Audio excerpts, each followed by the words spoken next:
Muslimin muslimat rahimakumullah. Pada kesempatan malam hari ini, marilah kita lanjutkan kembali kajian tafsir surat Al-Baqarah ayat 229.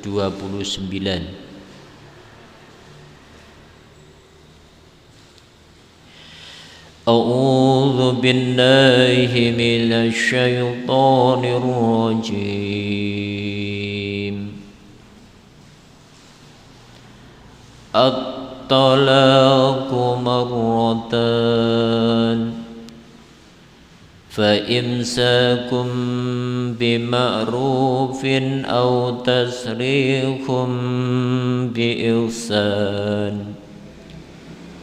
ولا يحل لكم أن تأخذوا مما آتيتموهن شيئا إلا أن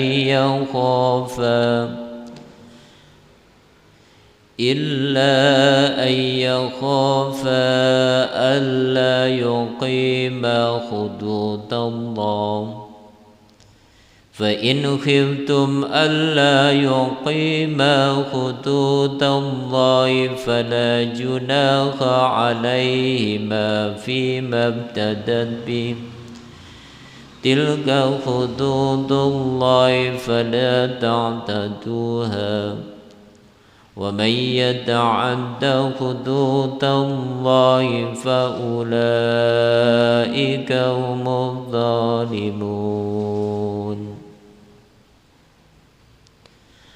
فإن طلقها فلا تحل له من بعد حتى تنكح زوجا غيره فإن طلقها فلا جناح عليهما أن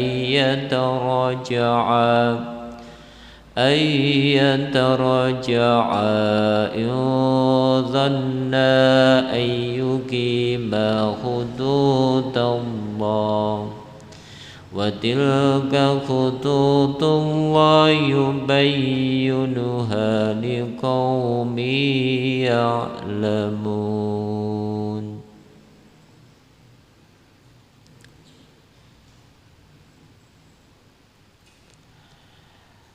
At-talaqu, talak, marrotan, 2 kali. Fa imsakun, maka menahan atau rujuk lagi, dimaknai rujuk lagi. Bima'rufin, dengan cara yang patut, au tasrihum, atau menceraikan, bi'ahsan, dengan cara yang baik. Wala, dan tidak yakhillu halal lakum, bagimu atau bagi kalian, an, bahwa takhudu, kamu mengambil, mimma, dari apa yang ataitumuhunna, kamu telah berikan kepada mereka. Mereka ini kembali kepada istri, syai'an, sesuatu, illa, kecuali, anjika ya khafa, keduanya khawatir, Allah, bahwa tidak yuqima, keduanya melaksanakan, hududallah, hukum-hukum Allah. Jadi pada ayat 229 ini, ayat ini turun adalah sebenarnya untuk mengangkat derajat seorang wanita, khususnya yaitu seorang istri. Karena kemarin pada ayat 228, nah mungkin masih ingat bahwasannya orang ditalak itu harus jeniku iddahnya 3 quru, 3 sucian. Dan dalam ayat itu yang berhak di masa iddah, yang berhak merujuk adalah suami. Yang berhak merujuk itu adalah suami. Nah, sebelum turun ayat 229 ini, maka pada saat itu sering terjadi kasus, karena belum ada batasan, sehingga banyak laki-laki pada saat itu di masa Rasulullah itu, namanya apa, orang. Jadi kalau misalnya dendam terhadap istrinya, sampai berkata, aku tidak akan pernah menjadikan kau janda misalnya, sehingga ketika ditalak, nah sebelum masa iddah itu habis, maka laki-laki itu rujuk kembali.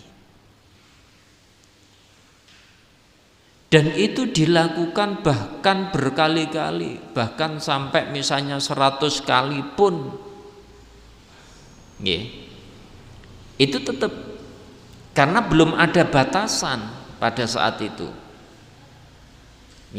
Yang boleh rujuk itu berapa talak belum ada, karena pada saat itu kalau orang ditalak masa iddahnya 3 quru, setelah itu yang berhak untuk merujuk adalah suami. Jadi walaupun tidak bertanggung jawab, pokoknya tidak suka. Sampai pada saat itu banyak, karena nggak suka, sudah nggak suka memang ditalak. Tapi begitu ditalak, masa iddah belum habis, dirujuk kembali. Apa? Itu menyiksa wanita atau menyiksa istri. Sehingga pada saat itu ada seorang wanita yang datang kepada Rasulullah bercerita tentang hal itu. Akhirnya turunlah ayat ini. Jadi at-talaqu marratan, fa imsakum bima'ruf. Jadi batasan talak itu bisa dirujuk kembali itu hanya 2 kali.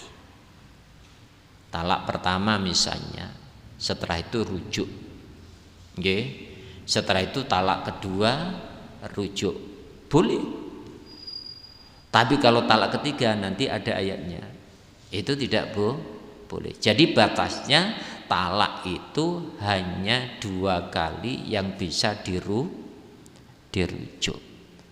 Karena kalau merujuk itu Bapak Ibu tidak perlu akad nikah baru, cukup mengatakan aku rujuk kepadamu misalnya, pokoknya dikatakan yaitu merujuk atau kembali, dan diusahakan ada 2 saksi, ada 2 saksi, dan itu tidak usah untuk akad nikah.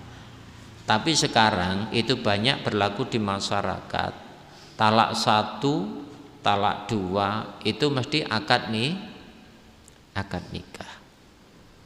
Jadi enggak ada akad nikah kalau itu, yaitu apa? Talak pertama dan talak kedua. Jadi setelah turun ayat ini, maka pada saat itu di zaman Rasulullah itu sangat berhati-hati.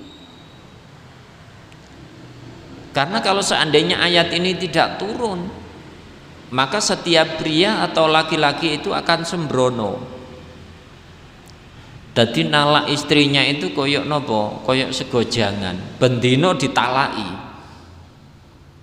Kenapa? Tidak ada batasan pada saat. Tapi begitu turun ayat ini, nah pada saat itu berhati-hati. Kenapa? Karena nanti kalau sudah batasan talak kedua, kalau sudah nalak kedua rujuk, nah ini kesempatan terakhir. Kalau seandainya jatuh talak lagi, jangan berharap bisa kembali. Karena itu nanti yang ketiga itu harus dinikah orang lain terlebih dahulu. alamat akan kehilangan istri. Nggih. Dan selain itu banyak zaman dulu, mungkin sekarang juga begitu, nggih. Saking jengkelnya. Kalau sekarang kan tidak bisa karena dibatasi dengan talak hanya dua yang bisa dirujuk. Kalau dulu itu misalnya jengkel terhadap istri itu hanya ditalak dirujuk hanya itu. Jadi agama itu kayak dibuat mainan, bermain-main dengan yaitu hukum Allah. Sehingga setelah turun ayat ini maka orang lebih berhati-hati. Maka ayat ini turun dalam rangka mengangkat derajat seorang wanita. Lek cara kasare ben boten tinggo dulinan. Nggih, atau mainan, yaitu seorang pria atau laki. Maka Allah memberikan batasan at-talaqu marratan fa imsakum bima'ruf, nggih. Jadi dibatasi oleh Allah yang bisa dirujuk itu hanya 2 talak. Nggih. Maka rujuk dengan cara yang baik au tasrihun bi ihsan, atau menceraikan dengan cara yang baik pula. Nggih. Jadi kalau memang rujuk, maka niatilah bahwa rujuk ini memperbaiki diri, jangan sampai kesalahan yang terdahulu itu terulang kembali. Karena pada intinya di antara faedah atau manfaat Allah itu memberikan iddah itu selain untuk mengetahui apakah hamil atau tidak, nggih. Selain itu, maka kedua belah pihak diberi kesempatan untuk memperbaiki diri. Nggih, jangan-jangan ketika menjatuhkan talak itu mungkin dalam emosi. Maka bisa diperbaiki. Oleh karena itu kalau orang itu sudah berniat rujuk, itu harus niatnya karena Allah, memperbaiki diri. Mungkin dulu pernah salah begini, lah itu jangan diusahakan tidak terulang kembali. Nggih. Jadi jangan kesalahan itu terulang kembali. Ya, itu namanya apa? Jatuh ke sumur, yaitu 2 kali. Wis tahu jatuh nang sumur jek kepengin nyemplung mah. Artinya itu. Sehingga orang itu kalau sudah pernah menalak itu sangat berhati-hati. Dan bahkan kalau sudah berhati-hati, jangan sampai ya seorang suami itu melupakan akan kewajiban. Itu pun semampunya, ya, semampunya. Karena kewajiban seorang suami adalah memberikan nafkah kepada istri. Itu diantaranya nafkah lahir, nafkah batin. Kalau misalnya nggih nafkah lahir itu sesuai dengan kemampuan. Nggih, sesuai dengan kemampuan. Akan tetapi yang terpenting adalah seorang suami ini memang benar-benar berusaha untuk memberikan nafkah kepada keluarga yang cukup. Tapi kalau misalnya kok sudah berusaha kok masih enggak cukup, lah itu kedua belah pihak memang harus bersabar. Mungkin bisa saling membantu. Itu nggih. Jadi enggak boleh misalnya sehari dapat misalnya rezeki itu 50.000, nuntutnya harus misalnya 200.000, misalnya 150.000. Itu kan memberatkan. Kalau memang tujuannya adalah yaitu apa? Artinya menciptakan keluarga sakinah mawaddah warahmah. Bagaimana caranya? Itu bisa diraih yaitu dengan cara apa? Kerjasama. Nggih, demi utuhnya sebuah keluarga gitu. Oleh karena itu nggih, maka kalau memang kembali atau rujuk kembali, niatilah bahwa untuk memperbaiki diri, niat ibadah kepada Allah dengan sungguh-sungguh. Atau kalau memang sudah tidak ada kecocokan, kalau mungkin nanti rujuk justru akan menjadikan kedua belah pihak tidak bisa memberikan kewajiban atau hak dan kewajiban antara suami dan istri. maka cerai dengan cara yang baik, nggak usah dendam. Kan kadang-kadang ada itu yang saling mempersulit. Kalau memang sebuah perkara itu sudah diajukan kepada wali atau seorang hakim, nah itu sebenarnya bisa artinya diputuskan apakah ini bisa dilanjut atau tidak. Tapi biasanya kalau di pengadilan itu mesti diberi nasihat. Kalau bisa kembali, artinya rujuk kembali. Tapi kadang-kadang ketika rujuk itu yang dikhawatirkan tidak bisa melaksanakan hukum Allah, yaitu memberikan sebuah kewajiban atau hak dan kewajiban antara suami dan istri. Maka kalau misalnya kembalilah dengan cara yang baik, juga kalau cerailah dengan cara yang baik, karena semuanya itu kembali lagi tidak ada sesuatu yang terjadi kecuali atas izin Allah, dan tidak usah menceritakan hal-hal yang buruk, mungkin yang menjadi mantan suami atau yang menjadi mantan istri. Nah, rata-rata orang itu ketika berpisah itu jarang yang baik.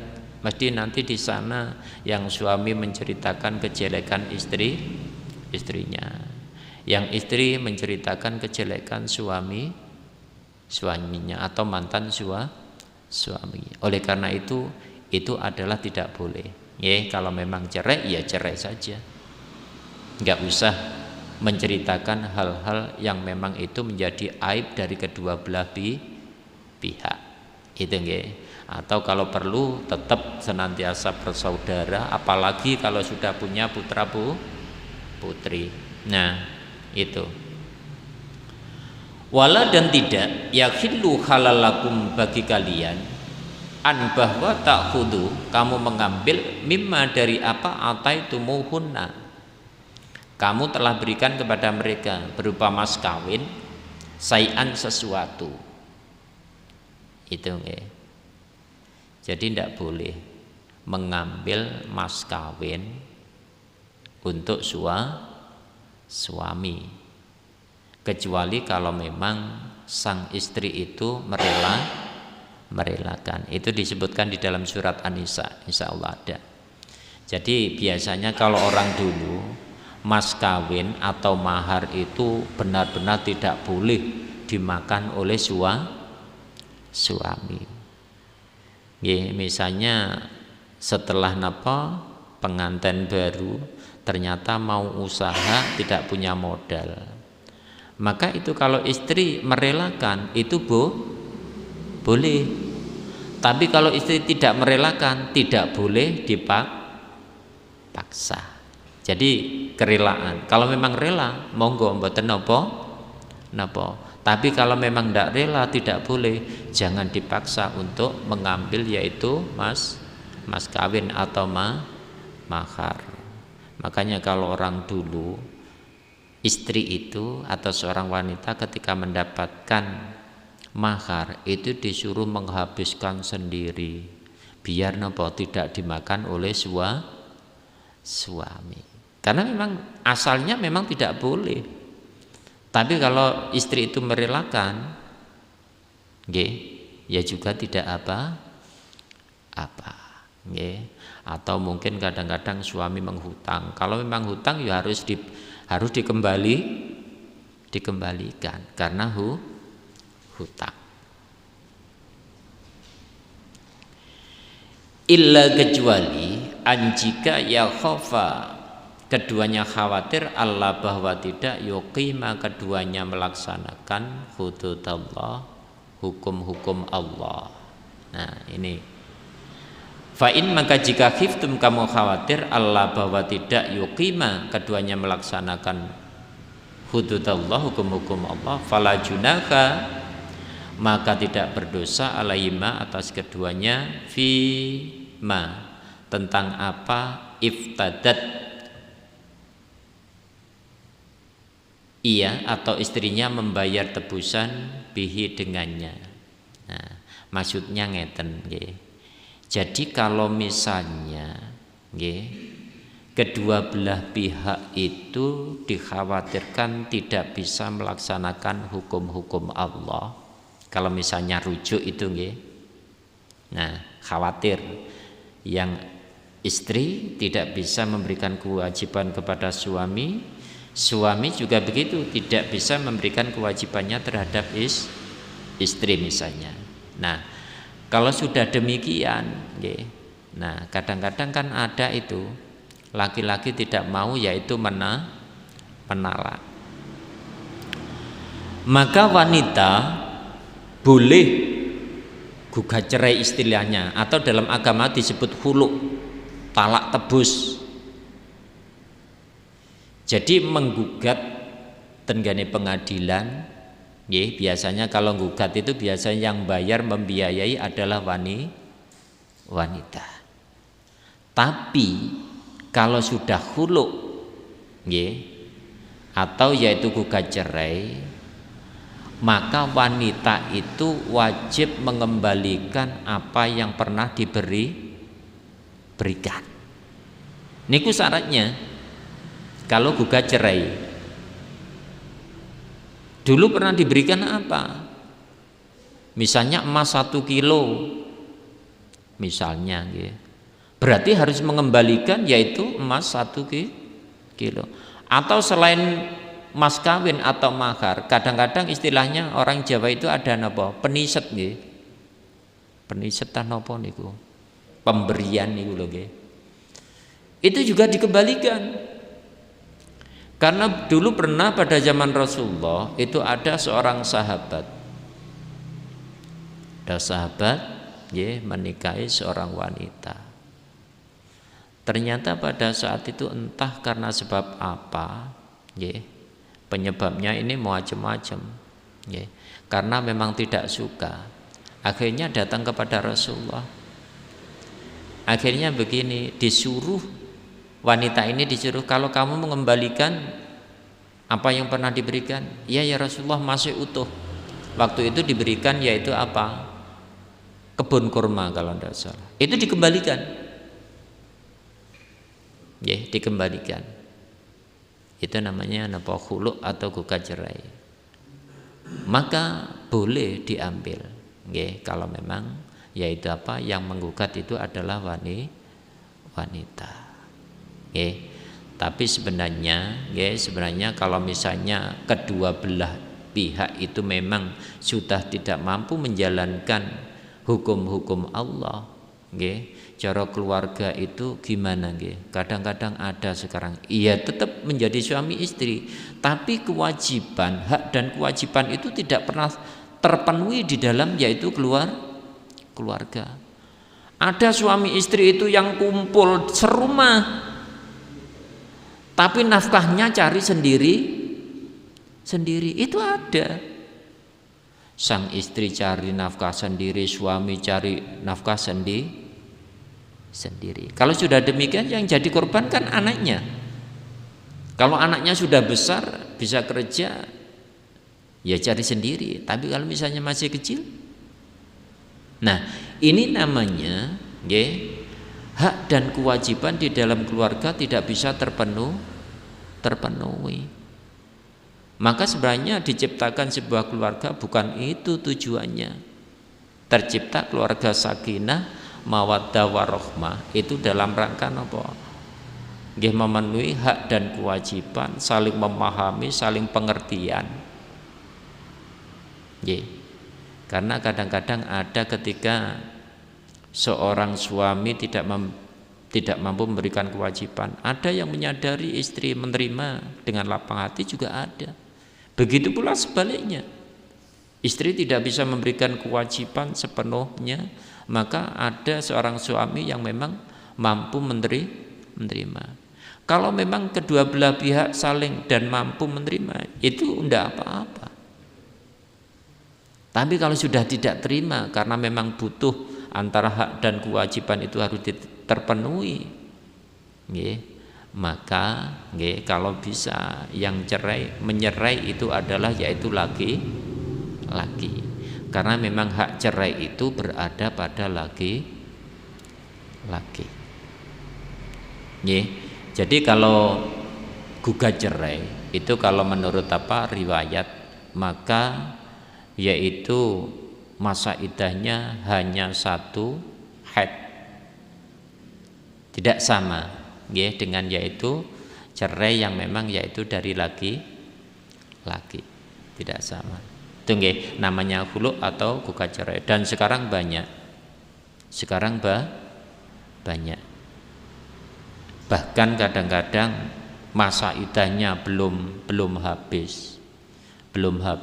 Itu kadang-kadang sudah nikah. Ini jenenge salah kaprah.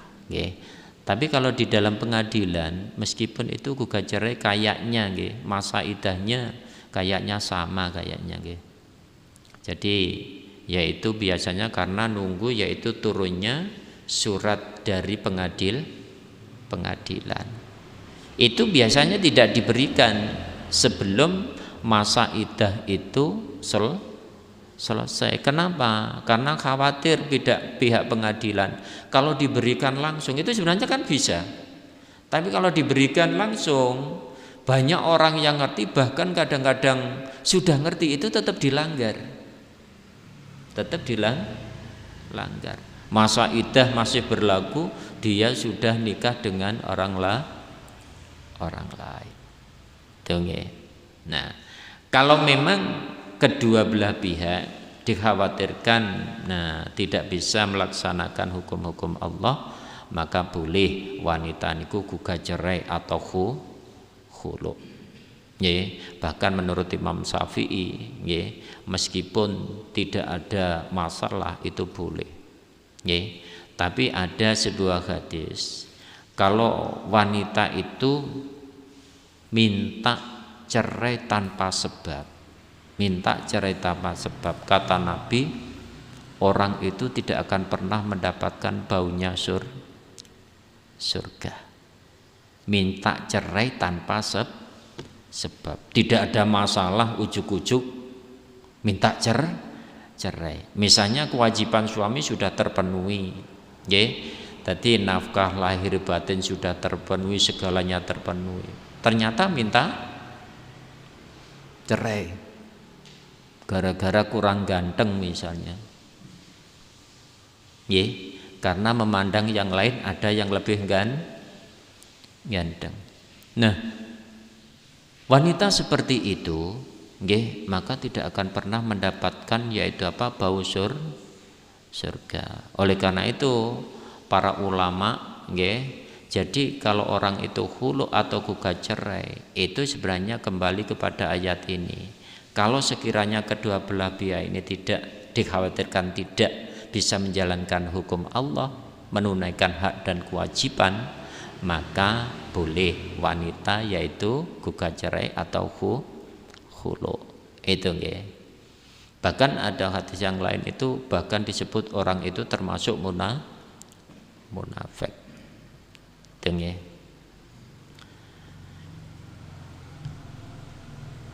Waman dan barang siapa ya ta'adda melanggar hududallah, hukum-hukum Allah, faulaika maka mereka itulah mereka adh-dhalimun, orang-orang yang zalim. Jadi siapa yang melanggar hukum-hukum Allah dalam hal pernikahan, peraturan cerai atau peraturan nikah, maka orang itu disebut oleh Allah orang yang zalim. Oleh karena itu dari ayat ini menjadi pelajaran bagi kita, terutama laki-laki, jangan mudah untuk menjatuhkan talak. Itu Jadi jatuh talak itu bisa terjadi kalau memang benar-benar terpaksa. Ibarat sebuah sesuatu itu sudah tidak bisa didandani, diusahakan sudah tidak bisa, maka apa boleh buat? Berarti ini sudah menjadi takdir Allah, memang harus berpisah. Jadi penyelesaian yang terakhir talak itu, bukan didik-didik ono masalah talak, didik-didik talak. Itu nggih diusahakan. Pokoknya nggih mulut laki-laki itu harus benar-benar napa nggih? Rapat, jangan mudah untuk mengeluarkan talak. Meskipun itu halal nggih, tapi dibenci oleh Allah. Itu nggih. Fa in maka jika tolakoha suami mentalaknya, fala maka tidak tahillu halal lahu baginya mimba'du sesudahnya, hatta sehingga tangkiha dia nikah zaujan suami ghairahu selainnya. Nggih. Lah ini yang dimaksud adalah ketika suami sudah mentalak, ini setelah talak kedua, berarti talak ketiga. Ya, yang dimaksud oleh ayat ini. Fa in talaqoha, jika ia suami mentalaknya, nah ini talak yang ketiga. Fala maka tidak tahillu halallahu baginya mim ba'du dari sesudahnya. Setelah ditalak itu karena talak ketiga atau disebut dengan talak bain, maka suami tidak bisa menikahi istrinya hatta tangkiha sehingga dia nikah, jadi mantan istrinya niku nikah zauzan suami ghairuhu selainnya, atau dengan terjemah lain sampai wanita ini dinikahi orang lain. Setelah dinikah orang lain kok dadake cerai, nah baru boleh dinikah. Tapi ini tidak boleh direncanakan, karena dalam ayat ini tidak bisa dimanipulasi atau diakal-akal. Karena getun nalak ketiga, akhirnya apa? Ngakal, nah nuku orang, bayar orang, disuruh nikah istrinya, mantan istrinya, setelah dinikah, setelah itu disuruh mencerai. Itu tidak boleh. Apalagi harus dikumpuli. Karena begini syaratnya, nikah dengan orang lain syaratnya harus berkumpul suami istri. Kalau hanya nikah saja setelah itu dicerai, tetap tidak boleh dinikah.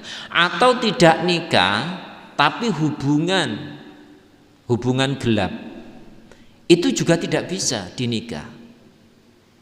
Jadi syarat talak ketiga ini dinikah orang lain dengan ikhlas nikahnya, asli nikah niat karena Allah. Setelah itu dikumpuli, ternyata tidak ada kecocokan, artinya entah masalah apa, akhirnya cerai yang alami, tidak dibuat-buat, itu baru boleh dinikah kembali. Itu kalau memang istrinya mau. Tidak bisa diakal-akal. Karena banyak Bapak Ibu, mungkin saya pernah cerita dulu, ada seorang dianggaplah seorang kiai atau gus, itu pekerjaannya begitu. Ada orang kaya datang kepada seseorang yang dianggap orang alim. Dia menceritakan problemnya bahwa dia telah mencerai istrinya sudah ketiga kalinya. Maka setelah itu diselesaikan. Jadi dibawa paling selama tiga hari atau berapa hari atas persetujuan suami. Jadi nikahnya di hotel, setelah itu dikumpuli di hotel, setelah itu dicerai, dia mendapatkan bayaran. Itu tetap tidak sah, bahkan laknat Allah itu. Iku kan jenenge ngakali hukume Allah. Intinya itu dia nyambut gawe Bapak Ibu, mempermainkan hukum Allah. Iku celukane Gus. Nggih, lek nek Jawa niku Gus iku anake yai. Ada yang begitu. Oleh karena itu sebenarnya hukum Allah ini tidak bisa dipermainkan. Kenapa Allah itu yang ketiga itu harus dinikah orang lain dan ini sebenarnya satu pelajaran dari Allah itu sebenarnya. Yeah. Dan tidak bisa diakal-akal. Dan yang sering kalau diakal-akal itu mesti terjadi perselisihan. Sering saya ceritakan itu, yeah. Jadi terjadi perselisihan.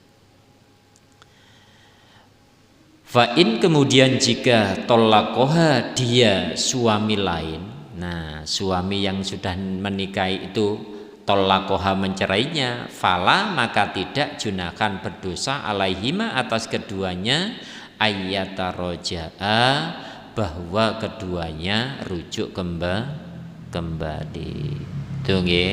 Jadi lek mari dinikah orang lain, nggih. Setelah itu kok dicerai, tapi syaratnya nikah itu harus dikumpuli dulu, nggih. Enggak boleh hanya sekedar nikah. Itu syaratnya dari Nabi begitu, nggih. Setelah itu kok cerai, maka boleh suami yang dulu menikahi kembali. Itu nggih, kalau memang yaitu ingin kembali keduanya. Karena kadang-kadang setelah dinikah orang lain kadang-kadang juga getun, nggih. Enggak koyok suami yang pertama. Terus yang suami juga begitu, enggak koyok istri yang pertama. Sehingga keduanya ingin saling memperbaiki di antara kedua belah pihak, maka itu diperbolehkan. In jika dzanna keduanya berpendapat an bahwa yukima keduanya melaksanakan hududallah, yaitu hukum Allah. Jadi setelah itu, okay, artinya kalau sudah dicerai orang lain, nah terus kok rujuk mau nikah kembali, lah ini harus nikah, nggak boleh hanya rujuk, harus nikah akad yang baru, memberi mas kawin yang baru, ngoten nggih. Kalau talak ketiga atau talak bain. Nah, kalau sekiranya keduanya bisa melaksanakan hukum-hukum Allah, menunaikan hak dan kewajiban menjadi suami, menjadi istri, maka boleh kembali. Tapi kalau sekiranya hanya bermain-main, maka tidak usah untuk kembali atau nikah kembali. Watilka dan itulah hududullah, hukum-hukum Allah, yubayyinuha dia menerangkannya liqaumin bagi kaum ya'lamun mereka mengetahui. Ini diantaranya hukum-hukum Allah yang perlu dipahami Bapak Ibu. Karena kadang-kadang ketika orang itu tidak paham, tidak ngerti, kadang-kadang meskipun sudah talak ketiga tetap rujuk, talak keempat tetap rujuk. Karena apa? Tidak ngerti. Maka harus ngerti.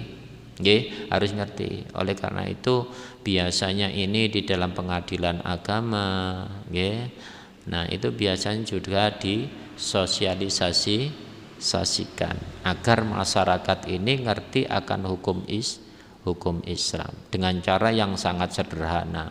Pokoknya talak telu gak oleh dinikah malih, kecuali lek dinikahi orang lain, setelah itu cerai. Cukup singkat dan jelas agar orang awam ini memahami.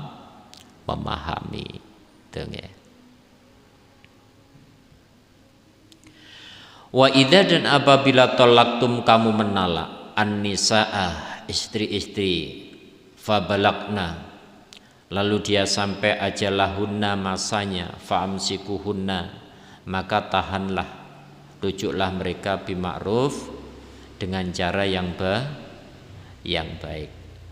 au sarrihuhunna atau ceraikan mereka dengan cara yang baik pula. Niki nggih. Artinya ini juga sama nggih. Jadi apabila mencerai istri-istri kamu lalu sampai akhir idahnya, ini berarti niku nggih tasik cerai atau talak 1, talak 2. Maka tahanlah mereka dengan cara yang baik atau ceraikan mereka dengan cara yang baik pula. Okay. Nah, kalau talak pertama, talak kedua, ini sebenarnya wanita tidak boleh diusir dari rumah. Okay. Kadang-kadang sekarang kan begitu, talak pertama itu sudah diusir. Sebenarnya itu harus di rumah sampai masa iddahnya habis, dan nafkah ini yang menanggung adalah suami, karena itu masih dalam yaitu masa iddah. Kalau nanti setelah terakhir masa iddah kok sekiranya memang rujuk atau memang harus cerai, kalau cerai berarti baru keluar. Tapi biasanya kalau sudah cerai begitu kan biasanya sudah tidak di rumahnya atau di rumah suami. Nggih, karena talak pertama, talak kedua itu memang harus di rumah. Nggih. Kenapa? Nanti suatu saat kalau misalnya rujuk itu kan lebih gampang. Itu nggih, dan lebih mudah. Itu nggih. Oleh karena itu fa'amsiku, maka tahanlah atau rujuklah mereka bima'rufin dengan cara yang baik, au sarrihu atau ceraikan mereka dengan cara yang baik pula. Wis enggak usah dingel-ngel. Kalau memang keduanya tidak bisa yaitu menunaikan hak dan kewajiban, ya sing enak-enak mawon.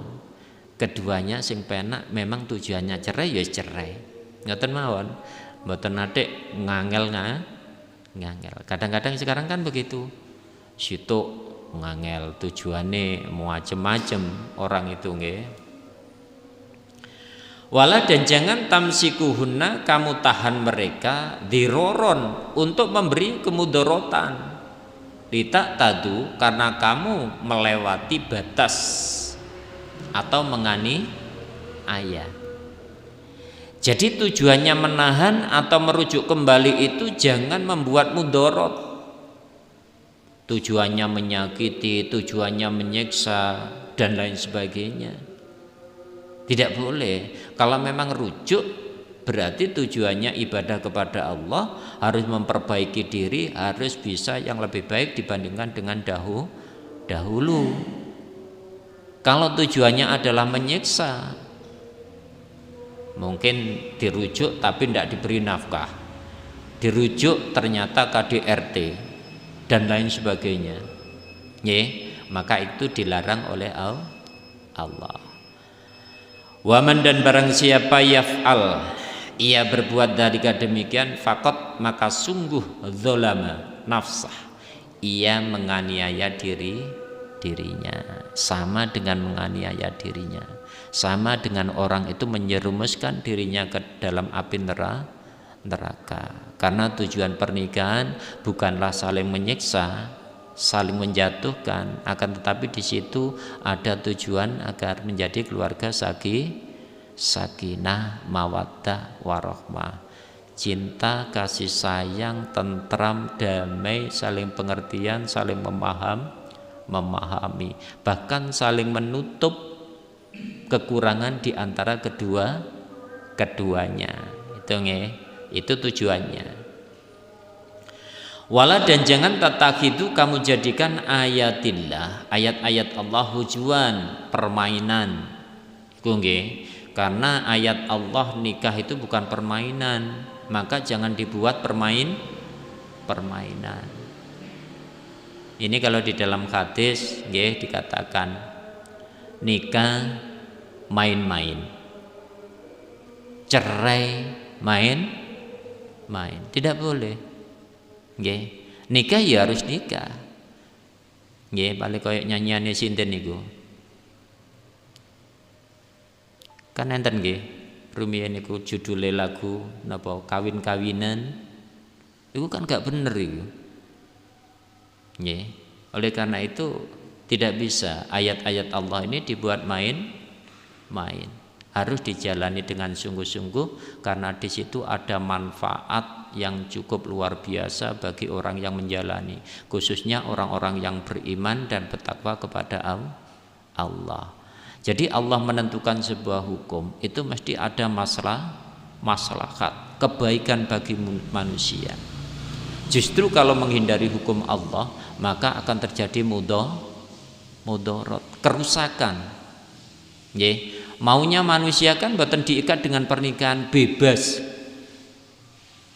Itu kan banyak itu pikiran-pikiran yang kotor, orang-orang yang kufur. Jadi maunya bebas kayak hewan. Nah, manusia itu ada hukum dari Allah. Dan memang apa? Manusia punya kewajiban untuk menerima, yaitu perintah dari Allah, sebuah kewajiban dari Allah. Di antaranya adalah nikah. Maka ada aturannya. Maka di situ ditentukan sebuah hukum. Disitulah ada manfaat dan kebaikan bagi manusia itu sendiri. Coba kalau manusia tidak diikat dengan pernikahan, nanti kalau urusan waris tidak tahu ini putranya siapa, ini keturunannya siapa, tidak tahu. Sehingga apa? Di dalam Islam, anak yang tidak ada ikatan pernikahan itu tidak berhak untuk mendapatkan warisan. Tidak oleh warisan. Bisanya apa? Diberi hibah, pemberian, tapi tidak boleh lebih dari seperti 3. Kalau warisan, dia tidak berhak untuk mendapatkan warisan. Karena apa? Tidak ada ikatan waktu napa punya anak itu, belum ada ikatan nikah. Tuh nggih. Wadkuru, dan ingatlah nikmat Allah alaikum atas kalian. Wama, dan apa yang anzala dia menurunkan alaikum atas kalian minal kitabi dari kitab Al-Quran, wal hikmah, dan hikmah yaitu as-sunnah, yaidukum, dia mengajarkan kamu. Tunggu. Jadi turunnya hukum dari Quran, turunnya hukum dari hadis Nabi, ini merupakan pelajaran bagi manusia.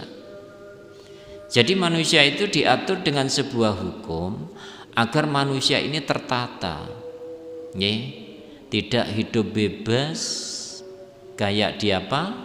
Misalnya hidupnya hewan di alas, siapa yang kuat menang dan lain sebagainya, hukum rimba.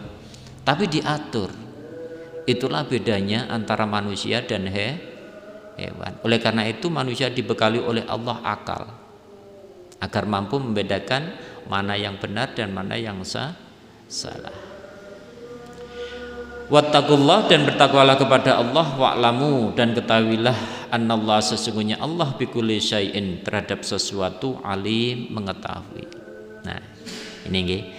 Artinya bertakwa kepada Allah itu taatlah seluruh hukum-hukum yang telah ditentukan oleh Allah bagi orang-orang yang bertakwa, yaitu mentaati. Karena sesungguhnya Allah itu tahu segala sesuatu yang ada di dunia, yang ada dalam manusia, bahkan yang belum terjadi Allah itu tahu.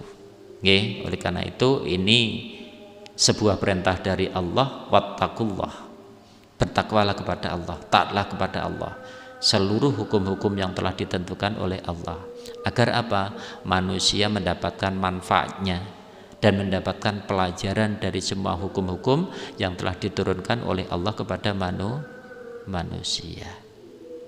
Itu nggih. Saya kira cukup itu yang bisa saya sampaikan. Untuk ayat berikutnya ini masih tentang cerai, ini tentang cerai untuk ayat 232 nanti.